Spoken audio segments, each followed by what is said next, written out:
The station hung above the blue and bruised world like a quiet ring of glass, a place built to hold tempers and hopes in the same thin air. Inside, corridors curved like the ribs of a whale, windows looking out to a planet scabbed by old wars and unhealed borders. Everything here hummed vents, lights, distant engines, but the people did not. The people spoke in clipped phrases and careful glances, as if every word might lean the whole structure one way or another and send it spinning into flame. Adrian. Cole walked those corridors with the calm of a man who had learned to breathe underwater. 34, lean, dark-eyed. He wore the translator's insignia on his collar and a tightness across his shoulders that no insignia could soften. He had been the voice on another station once, in another set of halls. He had watched the talks fail there, and he had watched the seals on the emergency doors glow red, and he had gone to sleep afterward with the taste of ash behind his teeth. When the elevator doors opened now, the ache of that memory came with the washed metallic scent of the station, and he set it down the way he always did, gently, as if it were something that might break. The conference concourse lay ahead like a garden of white tables under tall arcs of glass. Flags and sigils hovered on screens. Security officers stood at ease, but not at ease hands, near hips, eyes on angles.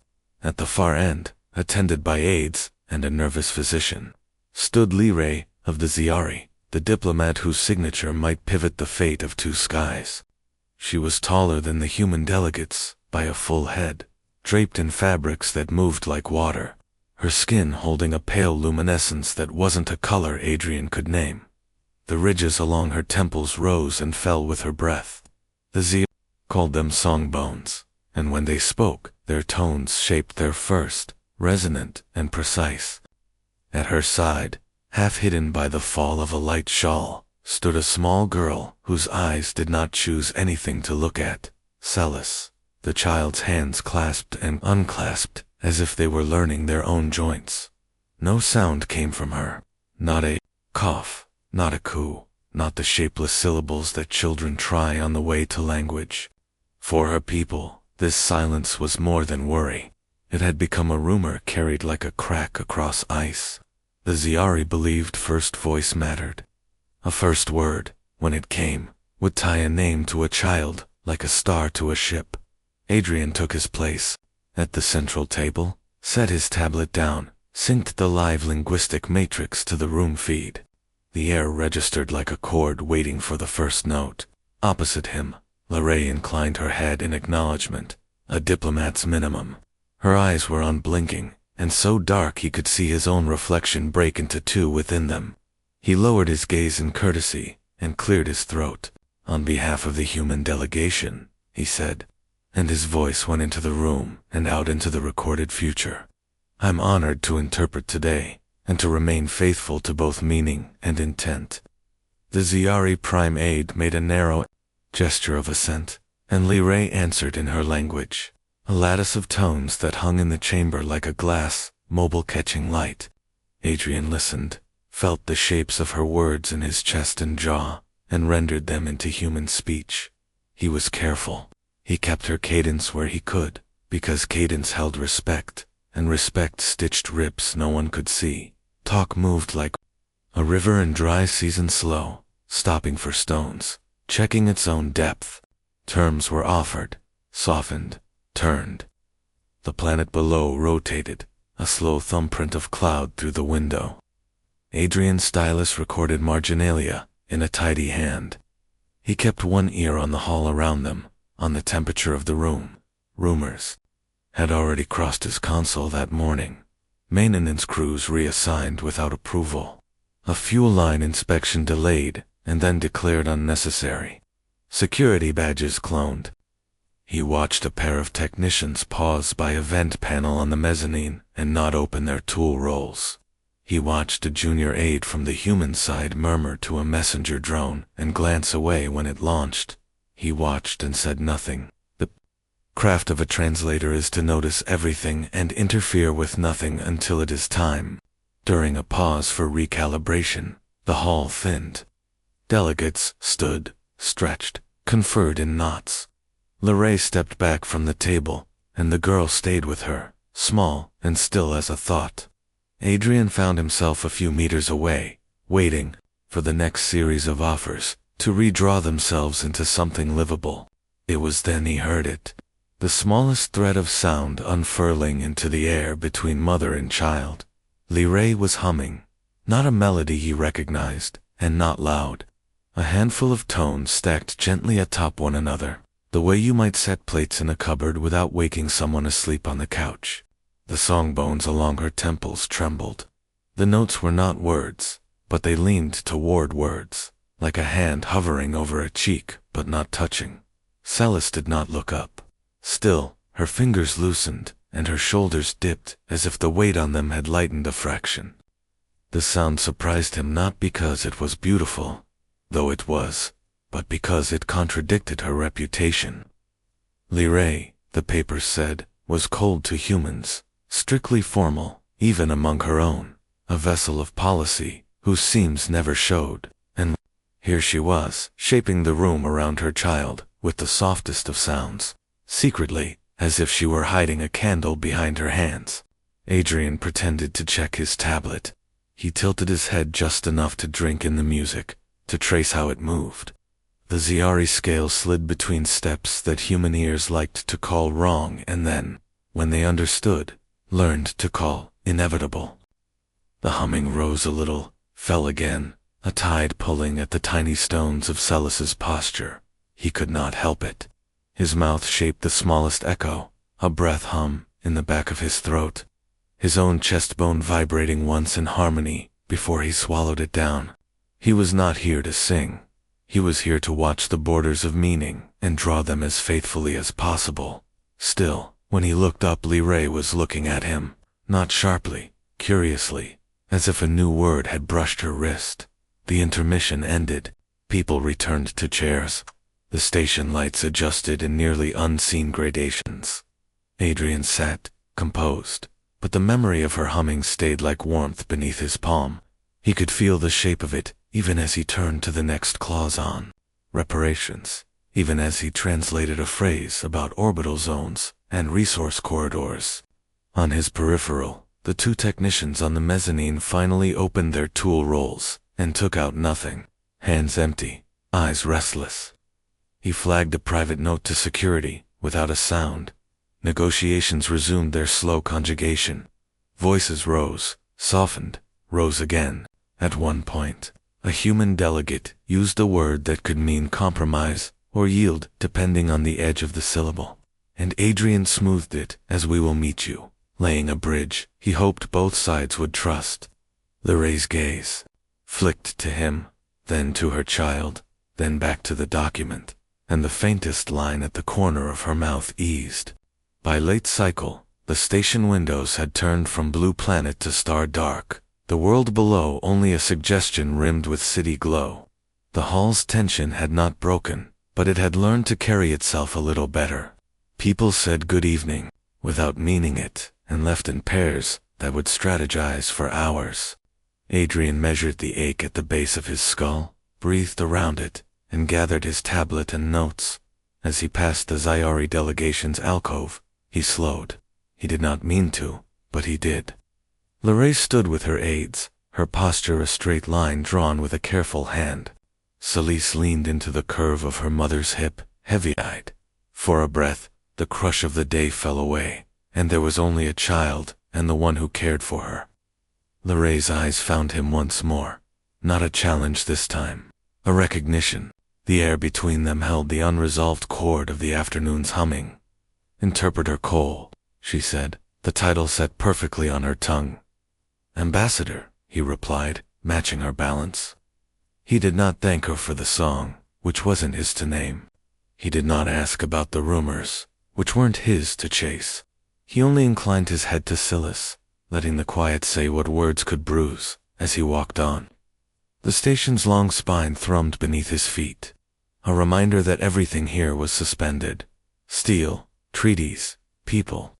Somewhere inside that suspension, a hum persisted. He carried it with him through the corridor and into the lift. Into the room where he would sleep in a narrow bed and dream of languages that were bridges, not walls. He lay on his back and felt the old guilt settle beside him, and then, surprisingly, slide away a little. The way a tide respects a rock and makes a new path around it. In the distance, faint as a remembered touch, he thought he heard a child breathe more easily. The second day on the station began with the same hush that had filled the first. But Adrian felt the weight of something different now, like a subtle shift in gravity. The corridors were still curved glass and steel. The engines still whispered beneath the floors. But his mind kept replaying a handful of soft notes, a voice that was not meant for him, but that had opened a small window into someone he had thought was made entirely of walls. The hum of lirae stayed with him, threaded through the quiet hum of power conduits. A secret melody hidden under the official language of treaties and clauses. He walked to the main concourse with practiced calm, but his eyes moved more than they had before. There was a tension in the air, a faint strain. Human security officers spoke in lower tones. Zeyari aides kept glancing at their wrist devices. There had been another report, overnight a tampered communications line in a cargo bay. No damage, but enough to sharpen suspicions. Adrian carried this in his thoughts like a glass of water filled to the brim, careful not to spill, careful not to appear wary. Lirae was already there when he arrived, a figure of unbroken elegance, her pale robes falling in clean lines that caught the overhead light. Around her, the Zeyari delegation stood as if they were carved into place, silent and certain. Yet, when his gaze found hers for a brief moment, he thought he saw something softer, a trace of something that did not belong to treaties or distance. And again, at her side, Celis remained wordless, small and watchful. The girl's eyes followed the floating data screens for a while before drifting to the window, to the planet below, to some place no one else could see. The talks began again. Voices exchanged across the table, translations bending meaning without breaking it. Adrian's mind was a bridge as he moved each phrase, each tone, into the shape the other could hold. Lirae's voice was calm and measured, but there were edges today. Sharper when the discussion turned to resource corridors and border satellites. Adrian kept his own breathing even, smoothing those edges with careful words. But he saw the flick of her songbones when one of the human negotiators insisted too firmly. When a clause sounded less like partnership and more like claim. In those moments, the room seemed ready to tilt. Aides shifted, security officers adjusted their stances, and all the while, Adrian's peripheral vision kept marking things: the messenger drone hovering too long near the ceiling beams, the quiet exchange between two Zeyari technicians by the door, the faint gleam of an access badge that didn't belong. The air was steady, but his instincts told him it was only pretending to be. When the delegates broke for mid-syllable, Adrian left the table and stepped toward the wide observation ring. The planet below turned slowly, clouds drawn like white seams over blue and brown. He stood there, letting the tension ease from his shoulders. And that was when he heard it again, soft but clear. It wasn't loud enough to carry beyond their alcove, but to his trained ear the melody was unmistakable. Lirae, standing near a support column, her daughter leaning against her, was humming again. This time, the tones were lower, slower, and Celis was leaning closer, small fingers resting on the diplomat's robe. Adrian stayed where he was, careful not to intrude, but something about the scene caught and held him. The sound was meant to soothe, not to impress. And in that, it revealed something rare. Lirae's world was not only the council chamber.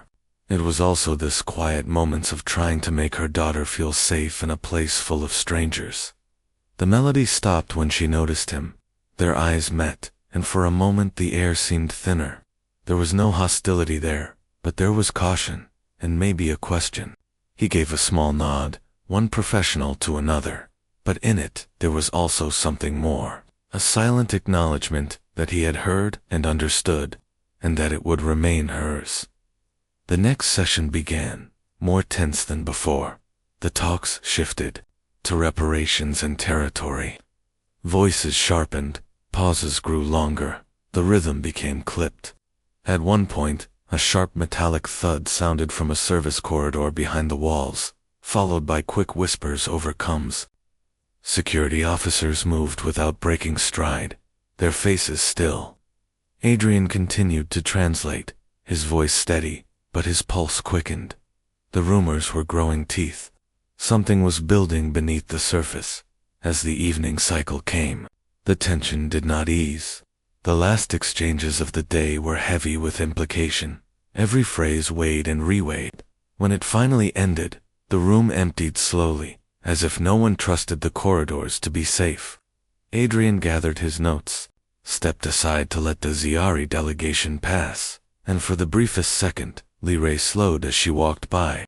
Celis looked at him, her dark eyes calm, and something flickered in them, a small recognition. Lirae didn't speak, but a single word from her language escaped softly, too soft for anyone else to hear. He caught it.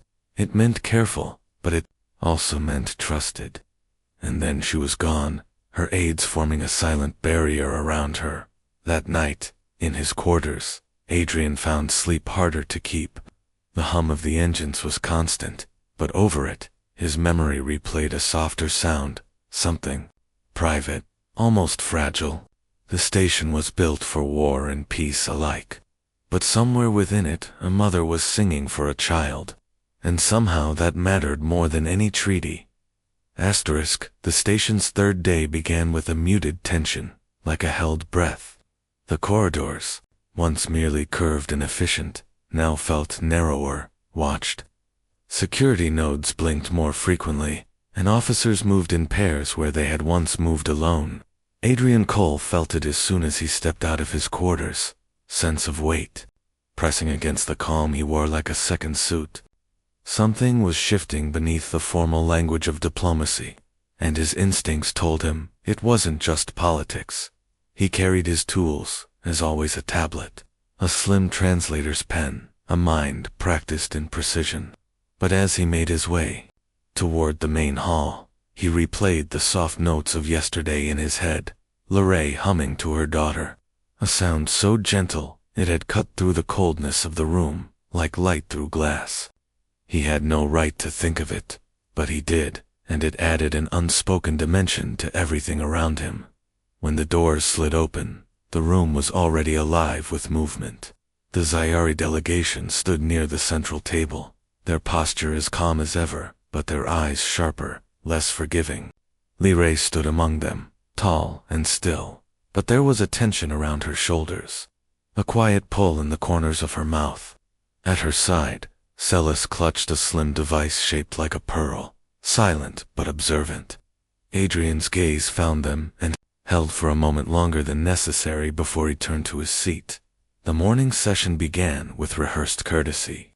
Both sides reviewed points from the previous day, voices steady but clipped. When Lirae spoke, her tones were cooler than before, carrying a weight of expectation. Adrian translated with care, matching her rhythm, softening edges where he could, without losing meaning. He was aware, always, of the invisible currents around them, the aides leaning closer to whisper, the security drones making wider sweeps, the subtle change in air pressure when the service doors opened and closed. Halfway through the meeting paused for a systems check. A low alarm pulsed once and stopped. It was nothing, or so the officials said, but the humans on the committee exchanged uneasy glances. Rumors had already started to thread their way through the station's private channels. Tampered communications. Someone inside working against the talks. Adrian kept his face neutral, but his senses stretched like wires. Every sound too sharp, every silence too deep. It happened during the second half of the session. A debate grew heated. Resources, reparations, who owned the orbit around the planet below. The voices at the table climbed, and for the first time, Lirae's composure cracked, just slightly. Her songbones flickered, a flare of restrained emotion. Adrian moved quickly, his translations firm but calm, smoothing words like a hand over ripples. but he saw her eyes once when a human negotiator pressed too hard. And there was steel there, bright and unyielding. Then came the interruption, a dull echo somewhere beyond the walls, like a tool dropped on metal. The sound made heads lift. Officers moved quietly, but quickly. A zeyari aide whispered something to Lirae, and she nodded almost imperceptibly. In that moment, Adrian did what he always did. He watched. He noted the way Celis turned toward her mother, wide-eyed, the pearl device slipping from her fingers.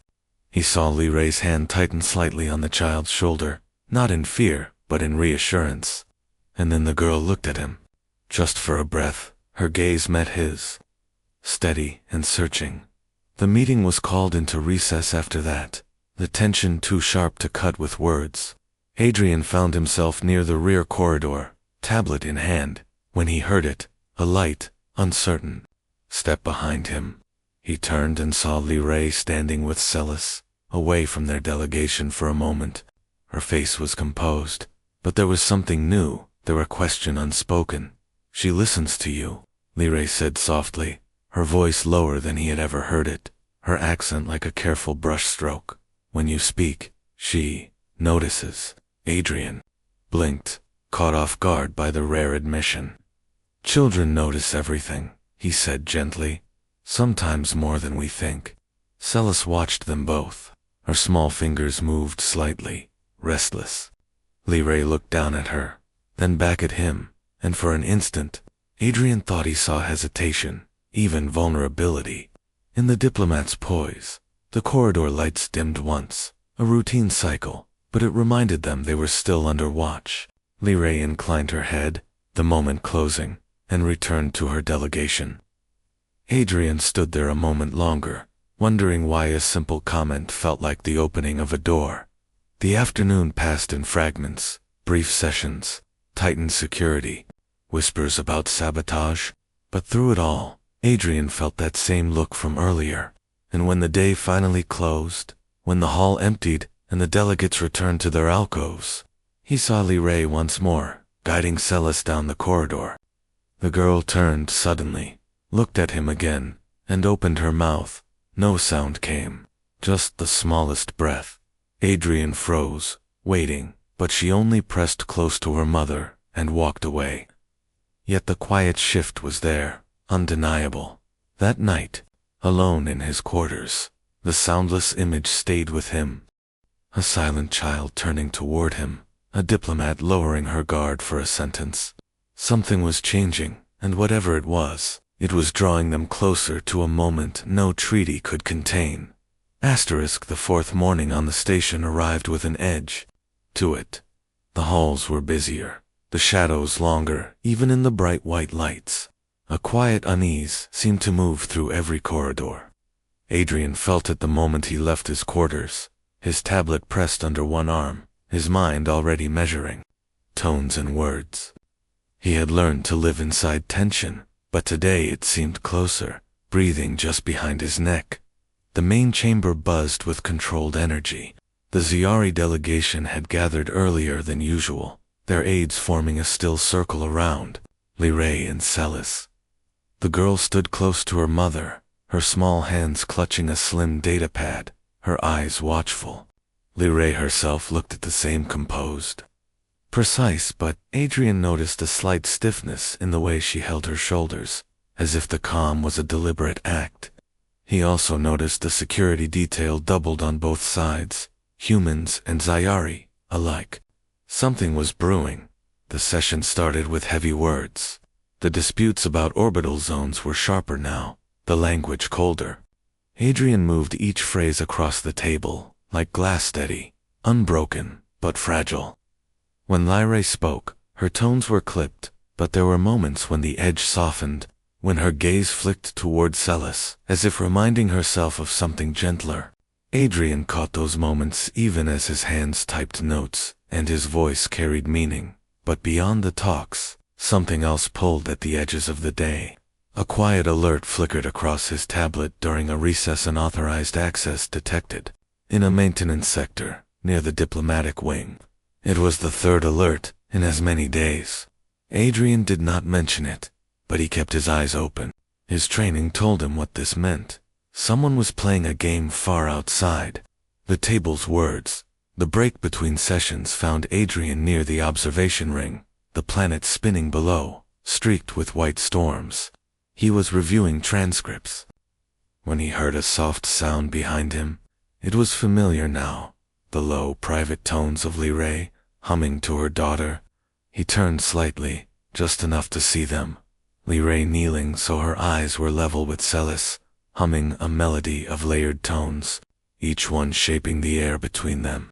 The girl listened, still silent, but her shoulders relaxed. Adrian felt something unspoken move in that moment. It was not his place, but his ears carried the tune anyway, storing it like a memory. Then Lirae's eyes rose, and found his there was no sharpness this time, only a kind of calm acknowledgement, as though she already knew he had heard. The spell broke when an aide hurried in, whispering urgently. Lirae's expression tightened. She rose, graceful but sharper now. The next session opened under a cloud. Negotiations grew tense again. More accusations, more defensive phrases. Adrian translated every word, but he sensed the stress under the table. Something was happening beyond politics. It was late in the day when the station trembled. Just slightly, a faint shudder through the floor. Almost nothing, but enough to make everyone pause. Security moved instantly, scanning, whispering into comms. A false alarm, they said. A systems test. But Adrian saw the look Lirae gave her daughter, protective and sharp, and he knew the alarm was only part of the truth. As the session ended, the room cleared faster than usual. Delegates left in groups, security scanning the walls, aides whispering. Adrian packed his things, ready to leave, when a voice stopped him. Interpreter Cole. It was Lirae. She stood a few steps away, Celis beside her, her aides momentarily out of earshot. Her expression was neutral, but her eyes were darker. She is different with you, Lirae said quietly. She notices you, even when she will not speak to me. Adrian hesitated, careful. Children see what they need, he replied gently. Maybe she just feels safe. Something flickered across Lirae's face, something soft, something almost vulnerable. But it was gone as quickly as it came. She inclined her head, a diplomat's gesture, and turned away. That night, Adrian couldn't sleep. He sat by the narrow window, watching stars drift, thinking of a silent child whose eyes held questions, and a diplomat whose walls were starting to show hairline cracks. There were rumors of sabotage, hidden moves, and yet the thing that kept him awake was the memory of a melody and the quiet way she had said his name. He wondered, just for a moment, what would happen if the silence finally broke. The station had settled into its rhythm by the 5th day, but the rhythm felt uneven now, like a song with a missing beat. The halls were filled with people moving faster, voices lower, and security heavier. Adrian walked among them with a calm face, his mind tracing all the small changes, the added cameras, the longer pauses at checkpoints, the way every aide seemed to be guarding a secret. But his thoughts were not only on security. They kept circling back to Lirae and the silent child who had begun to look at him as if listening to a language only she could hear. The main chamber opened before him, as bright and precise as always, but the air was thicker. The human delegation stood stiffly at one side, their expressions sharpened by suspicion. Across from them, the zeyari were statues of control, tall and composed. And at the center of it all, Lirae, the ambassador who never seemed to bend, stood, with Celis at her side. The child held a small crystal slate, her fingers brushing its edges, her eyes drawn now and then to the translator, who kept his distance, but whose presence she always seemed to find. The talks began with clipped courtesy, the words more like weapons than gifts. Adrian did his work with precision, each sentence placed like a brick on an unsteady bridge. Yet beneath the coldness, there was a thread of something else, something private. Each time Lirae spoke, Her eyes moved briefly toward her daughter, as if grounding herself, and once or twice her gaze flicked toward Adrian, just for an instant, as if acknowledging some unspoken understanding. Then came the disruption. A security officer leaned to whisper to the lead negotiator. Another officer signaled quietly to the mezzanine. No one else noticed, but Adrian did. The air had shifted. He kept his voice steady, his translations clean, but his mind sharpened. Something was happening behind the polished surface of the session. When they broke for recess, the atmosphere was tense.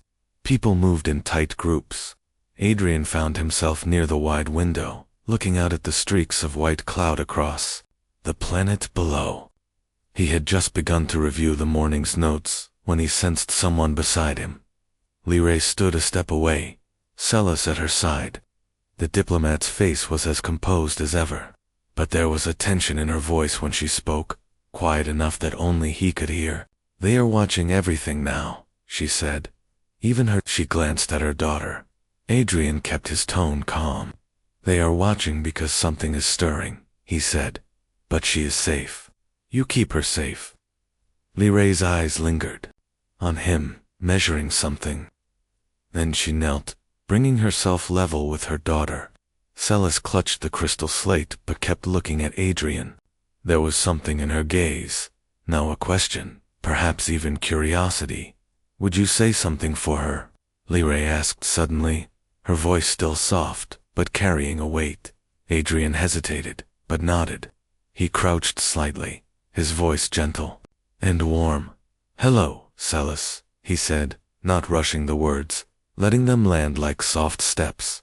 "It's a big world out there, but here, you are safe." The girl blinked, her small fingers tightening on the slate. She did not speak, but the shift was clear. Her eyes brightened, her head tilted, as if she were filing his words somewhere deep inside. For the rest of the day, the sessions carried on, but Adrian found his attention pulled by small moments. Lirae's hand resting on her daughter's shoulder, Celis glancing at him when his voice carried across the chamber. The way the security officers seemed to watch not just the room, but certain faces. His among them. That evening, when the delegates left, Adrian lingered. He found himself walking down the quiet corridor toward his quarters when he heard the sound again, a melody, faint, rising from a side alcove. Lirae's voice, low and soft, humming to her child.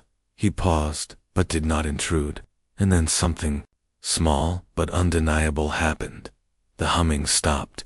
There was a brief pause, and in the silence, barely more than a breath, a tiny sound came. Not a word, not quite, but a clear syllable, a shape of sound. It was his name, not perfect, not strong, but there, fragile and brave in the stillness. Adrian froze, every nerve awake. He turned his head slightly, but he did not move closer. Lirae said nothing, though he thought he saw the faintest curve at the corner of her lips. Celis tucked closer to her mother, her eyes shy but bright. He did not know if she would speak again. He only knew the room felt different now, as if the air itself had shifted to make space for something new. The 6th day began, under a sky of glass and metal. But it no longer felt like the days before. Everything was sharper now. The stations. White corridors hummed with a tension that seemed to ripple through every light, every footstep. Word of sabotage was no longer rumor. It had weight. Systems had been checked twice overnight. Patrols doubled. Yet no one spoke openly about what they feared. Adrian moved through it all with a calm face and steady stride. But inside, he carried the echo of one fragile sound, the smallest syllable of his name spoken by a child who had never spoken before. It stayed with him like a pulse, soft but insistent, reminding him of the quiet power of that moment. Celis's voice, small and uncertain, had broken a silence many thought unbreakable. He did not tell anyone. That word was not for the station, or the delegates, or the recorders. It belonged to her, and in some way, to her mother. and he kept it close. The main chamber was brighter than usual, but the mood was heavier. Delegates sat straighter, eyes harder, and the air felt crowded with unspoken thoughts. Lirae stood at the center, tall, controlled, but Adrian saw it the faintest trace of something warmer in her eyes, a thread of quiet pride when she looked at her daughter. Celis was close, holding a small tablet, calm but watchful. When their gazes met across the room, the girl's lips moved slightly, not in sound, but in shape. He could not hear it, but he knew what she was trying to form. The talks resumed, sharper than ever. The words came quick, full of weight. There were accusations, and careful countermeasures, clauses that cut like glass. Adrian's voice stayed level, moving meaning from one tongue to another, each syllable placed with care. He smoothed anger into reason when he could, but his mind was never fully off the periphery. The flicker of a security light, a technician's nervous glance, a drone hovering longer than it should. Midway through the session, it happened. A sound like a deep pulse rolled through the station's walls, a warning, low but unmistakable. Lights shifted briefly, a red edge sweeping the room before returning to white. The delegates froze, eyes darting. Security moved quickly, voices sharp in their comms. Adrian did not move, but his heart sped. Lirae stood instantly, her arm around Celis, her calm now edged with something fierce. The Zeyari aides closed in around them, but their eyes betrayed concern. Adrian's mind went to work without thought, scanning exits, counting guards, measuring distances. "Remain seated," one of the security officers said, but the command was weak against the sudden tension. A faint vibration shivered through the floor, then stopped. Minutes later, the all-clear came, but no one relaxed.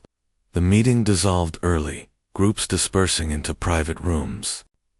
Adrian packed his tools slowly, feeling the weight of every look. Later, in a quiet side corridor, he heard a voice call softly, "Interpreter Cole." He turned. Lirae stood there, away from her delegation, Celis at her side. She moved closer, then protocol aloud, her tone low but steady. "She spoke yesterday," she said. It was not a question. Adrian hesitated. "She did." Lirae's gaze held his, unreadable but intent. "It matters to her," she said, "and to me. But it cannot be known, not yet. Do you understand?" "I do," Adrian said, and he meant it. There was silence then, just a moment. Celis looked at him, shy but curious, her eyes wide. Then, without warning, alarms began to wail. A voice broke over the station's system. "Unauthorized breach. Diplomatic wing. Secure all delegates."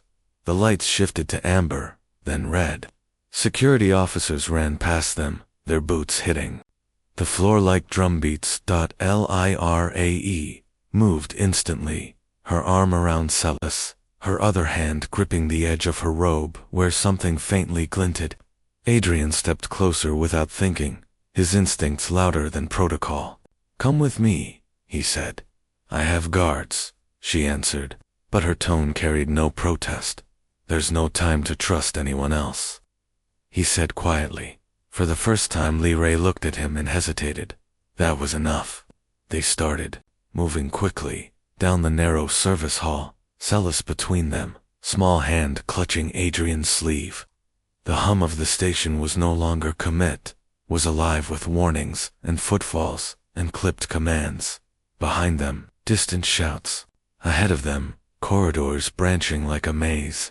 And somewhere inside, a child who had given him her first word held on tight, as if that word had already decided something bigger than all of them. Asterisk. The station's alarms were still echoing when they slipped into the narrow service corridors, the three of them moving like shadows. Adrian led with quick precision, his mind mapping the shortcuts he'd studied but never thought he would use. Lirae followed close, her tall figure shielding her daughter when the hall widened, her steps silent but sure.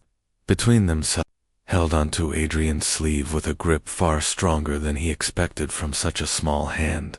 The sounds behind them were sharp security teams running. Doors, ceiling, comes filled with static. The breach was real, though no one yet knew where or who. Adrian trusted no one right now. Not the guards, not the cameras, not the quiet hum in the walls. He trusted only the weight of the child's fingers and the calm steel in the woman at his side. They moved down a narrow maintenance stair, the lights dim and flickering. Lirae's breathing was steady, but he could feel the tension radiating from her. It was not fear for herself. It was something older and stronger, a mother's silent calculation of every risk. "Do you know where this leads?" she asked, her voice low but even. "Service wing. Fewer sensors," he said. "It's safer there until they clear the breach." "And if the breach is here?" she asked. "Then we keep moving," Adrian replied, and something in his voice made her glance at him longer than necessary. There was no time for words, but the look said enough. She believed him. They reached a junction. Adrian stopped, scanning the small control pad. He turned to Lirae. "Stay with her. If anyone but me opens this hatch, don't wait." Lirae. Songbones flickered once, the faintest sign of tension. "You seem very willing to risk yourself for people you barely know," she said quietly. Adrian gave a short smile, grim but real. "A translator's job is to keep the conversation alive. Can't do that if the people in it are gone." Before she could answer, a noise rippled through the vent's footsteps, fast and wrong. Adrian moved quickly, opening the hatch, guiding them through. They slipped into a darker hall, the walls lined with power conduits. The child stayed close, her face pale but calm. Then, in that quiet space, it happened. Celis tugged at his sleeve. When he looked down, she tilted her head, her lips forming a shape, and in a soft, fragile voice, she said, "Adrian." It was clear this time, stronger than the whisper before. The sound stopped him for a breath. Lirae heard it too, and he saw the change in her face: shock, pride, something deeper that she didn't hide fast enough. "She knows your name," Lirae said, her voice almost a whisper. Adrian crouched for a moment, his heart oddly steady, despite everything. "It's a good name to know," he said gently. "But save your voice for later, little one. You'll need it." Celis blinked and, to his surprise, gave the smallest nod. They kept moving. The breach was finally contained minutes later. A group of saboteurs were caught trying to access a secure bay. But by the time the official word came, the three of them were already back in the quieter corridors, walking slower now, the tension easing but not breaking. When they returned to the delegation's wing, the security detail rushed to take over. Orders were given, reports demanded. But before Lirae stepped away, she turned to Adrian. The rest of the world faded, a little then, the sounds of boots and voices blurring. "She chose your name first," she said. "In our culture, that means trust before blood, trust beyond rank. It is unusual." Adrian met her eyes. It wasn't me she trusted. It was kindness. She heard it, that's all. Lirae's gaze softened, though her face remained composed. Kindness is not common here. Perhaps that is why she noticed. The talks continued later, tighter, more cautious, but something had shifted. The weight of suspicion remained, but there was now a thread that no politics could break. A child's first word given freely to a stranger. A diplomat allowing that word to matter, and a translator who carried it like a promise. When the summit finally closed days later, with agreements signed and voices calmer, Adrian watched the Zeyari prepare to leave. The delegation moved with its usual precision, but he saw Celis glance back once, small and steady. Her lips shaped a sound. He couldn't hear it, but he knew. Lirae inclined her head to him before she turned away. It was a diplomat's farewell, but behind it was something less formal: respect, gratitude, and perhaps a question left unanswered. Adrian stayed by the window long after they left, the stars spilling across the black like spilled ink. The station was quiet now, but he carried that single word inside him. It had been fragile and brief, but it had been enough to remind him that sometimes the smallest voices are the ones that change everything.